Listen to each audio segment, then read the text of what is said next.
Never is a servant closer to his Lord than he is in the position of sujood, prostration. In that moment, we are closest to Allah subhanahu wa ta'ala, and it is in that position that the Prophet sallallahu alaihi wasallam encouraged us to increase our dua.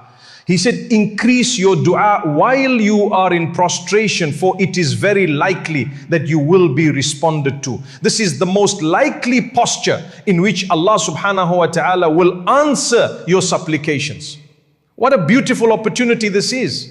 What a great time to discuss some of the etiquettes, wisdoms and noble manners we should learn about dua, about how to make dua and what to ask for in dua. Instead of simply giving you a list or discussing it in an abstract sense, I want to connect this lecture to something that we all hold dear, a story that is near to each and every one of us. It is the story of our father Adam alayhi salam and his encounters with Allah. Let us look at the etiquettes of dua that we can learn from the story of Adam alayhi salam. The story of Adam and his wife is known to all of you. It deals with the genesis, the beginning of creation. Allah subhanahu wa ta'ala created Adam and told him and his wife to live in Jannah, paradise, with one command: not to eat from a particular tree. But as we know, out of jealousy, shaitan deceived them into eating from that tree. As a result, both Adam and his wife were expelled. One due to arrogance and the other due to disobedience.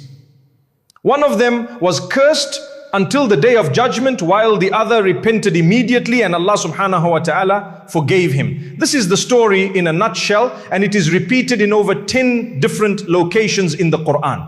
Now, what do we gain about the etiquettes of dua from the story of Adam, peace be upon him? First and foremost, the fact that Adam, peace be upon him, made dua to Allah subhanahu wa ta'ala immediately when he realized that he made a mistake. Adam immediately made dua when he ate from the tree and his nakedness became apparent to him. He began to cover himself with the leaves of the tree. Immediately he realized he made a mistake. Instantaneously he made the dua right then and there. What did he say? Oh my Lord, we have wronged ourselves, and if you do not forgive us and have mercy on us, then of a surety we will be of those who are lost. So of the signs of a mu'min, of the signs of a true follower of Adam alayhi salam, is not just being a descendant of Adam, but a follower of his way. All of us are descendants of Adam, but some of us choose to follow the methodology of the Prophet Adam alayhi salam. This is the sign of the prophetic methodology. You make dua immediately when there is a need. You don't delay it. When you commit a sin, when you need anything, whether it's something worldly, religious or spiritual, you make the dua right then and there. Contrast this to Iblis.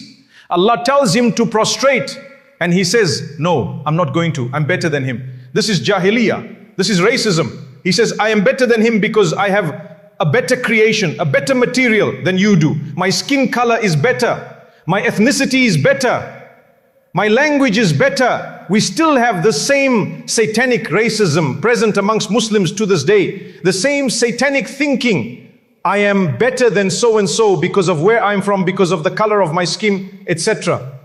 So he says, I'm better than him, I'm not going to prostrate. Allah curses him until the day of judgment. Allah tells him to leave, and in his arrogance he refuses until the very last second, until he realizes he has no other alternative. And he sees this curse and realizes he shall forever be cursed. So then Iblis is forced to make a dua. Unlike Adam, peace be upon him, who made the dua coming from himself, Iblis only makes the dua when all other opportunities are closed, when everything else is shut off and he sees now that there's nothing else for him. He says, oh my Lord, allow me to live until the day of judgment. Right from the get-go, we learn a fundamental difference between Adam alayhi salam and Iblis. Adam has a continual link with Allah. He's always making dua. This was the only time Iblis ever made dua. He never made dua after this. The only time he made it was because he got his need. Adam, when he came down to this earth, we know he was a prophet, a righteous man. He continued to worship. He continued to pray. He continued to make dua. So the sign of a believer is constant dua. When you ask man for more and more, he becomes angry at you. But when you ask Allah for more and more, He loves you. I repeat, the more you ask of your fellow man, the more irritated he becomes with you. You don't ask your friends too much, because if you do, they won't be your friends for too long. But ask Allah subhanahu wa ta'ala. The more you ask Allah, the more Allah loves you. Why? Because the relationship between Allah and His servant is one of servitude. Is that not correct? What is our relationship between ourselves and Allah? It is one of servitude. What does the servant need? Everything from the master. What does the servant require? What doesn't he require? He requires everything. Not just his clothes, his food, the air that we breathe, Allah gives it to us. The life that we have, Allah gives it to us. How can the servant feel arrogant against Allah? How can the servant say, I can't ask Allah this? Who else are you going to ask? Where else are you going to get it from? A sign of Iman is to recognize that everything that you need will only come from Allah. And once you recognize that, who else are you going to ask other than Allah? And therefore, making dua is a characteristic of faith, is a characteristic of Iman. Your Lord has commanded you. He said to you, make dua to me and I will respond to you. This is a command from Allah. Make dua and I will respond to you. And our Prophet ﷺ said, verily Allah subhanahu wa ta'ala is angry at the person who does not ask Him. Allah is angry at such a person because he's showing arrogance. He's showing a sense of superiority. How can any creative being show an iota of pride, show an atom's weight of superiority against the divine? How is this even possible? So the true believer is ever making dua. The mu'min is making dua for each and every need of his. The true believer is always engaged in dua. Dua is a conversation with Allah. Dua is our conversation with Allah.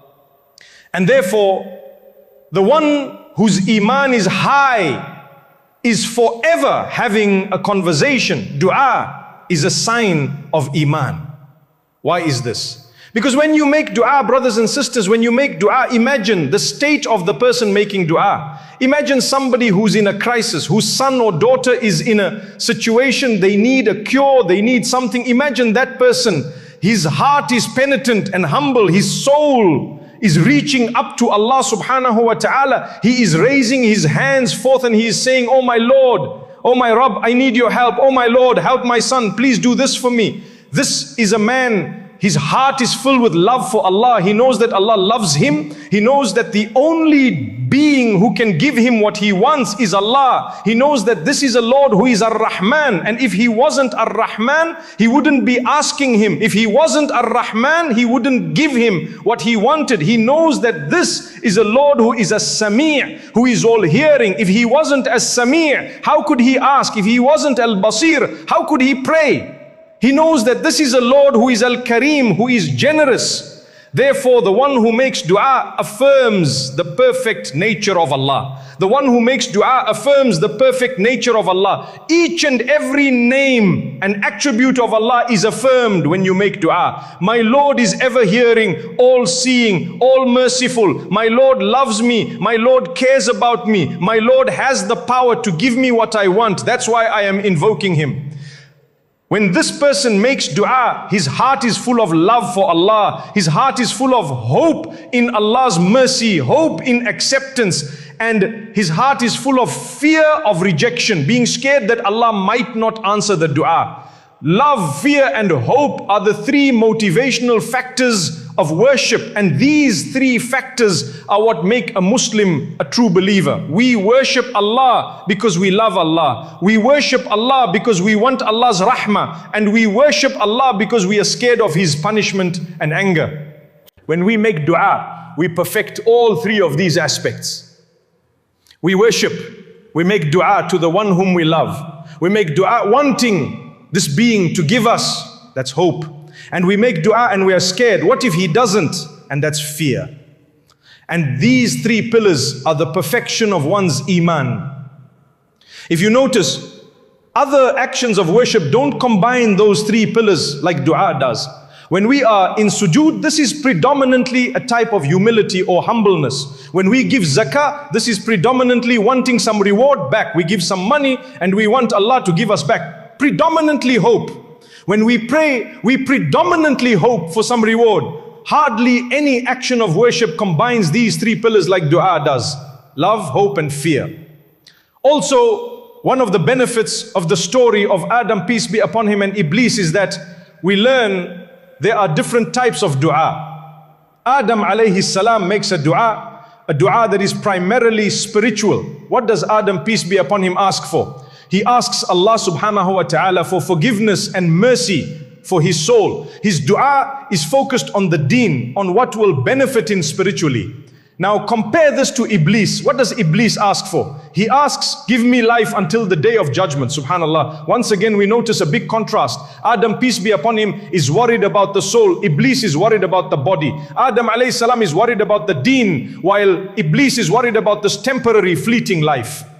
There is a lesson here. One is primarily concentrating on spiritual needs, while the other is focusing only on this world. And this is a problem. It is not the methodology of the prophets, and it's not the correct approach.